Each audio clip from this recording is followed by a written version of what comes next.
Hello friends, welcome to our channel. Non stop breaking న్యూస్కి స్వాగతం. తెలంగాణ రాష్ట్ర ప్రభుత్వం ఉద్యోగులకు ఒక తీపి కబురు అయితే తీసుకురావడం జరిగింది. దీనికి సంబంధించిన తాజా సమాచారం ఈ వీడియోలో అందించబడుతుంది. మన ఛానల్ ఫస్ట్ టైం చూస్తే సబ్స్క్రైబ్ చేసుకోండి, బెల్ ఐకాన్ గంటను ఆన్లో పెట్టుకోండి.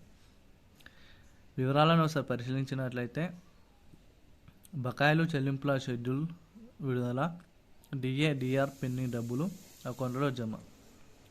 తెలంగాణ రాష్ట్ర ప్రభుత్వం జూన్ 5వ తారీఖున కీలక క్యాబినెట్ భేటీలో 57 డిమాండ్స్పై 5 డిఏలో ఒక డిఏ విడుదలపై కీలక నిర్ణయం తీసుకోవడం జరిగింది. అదేవిధంగా పెండింగ్ బిల్స్ ఏవైతున్నాయో వాటిని లెక్కలోకి తీసుకొని పలానా తేదీన రిలీజ్ చేస్తామని అయితే హామీ ఇవ్వడం జరిగింది.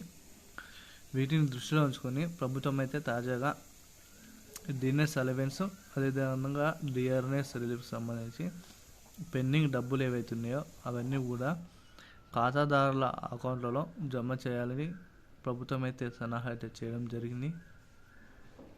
అయితే ఈ పెండింగ్ బకాయిలకు సంబంధించి షెడ్యూల్ కూడా ప్రభుత్వం అయితే విడతల వారీగా రిలీజ్ చేయడం జరుగుతుంది. ఈ నెల చూసుకున్నట్లయితే 15వ తారీఖు నుండి, అంటే సోమవారం రోజున నుండి ఉద్యోగులకు, అదేవిధంగా పెన్షనర్లకు వారి ఖాతాలో పెండింగ్ డబ్బులు ఏవైతున్నాయో అకౌంట్ అయితే జమ అవుతాయి. ప్రతి ఒక్కరు కూడా మీ యొక్క అకౌంట్ అనేది చెక్ చేసుకోండి. మీకు పడినట్లయితే కామెంట్ రూపంలో తెలియజేయండి. అదేవిధంగా వీలైనంత త్వరగా వీడియో అందరూ కూడా షేర్ చేయండి. Thank you.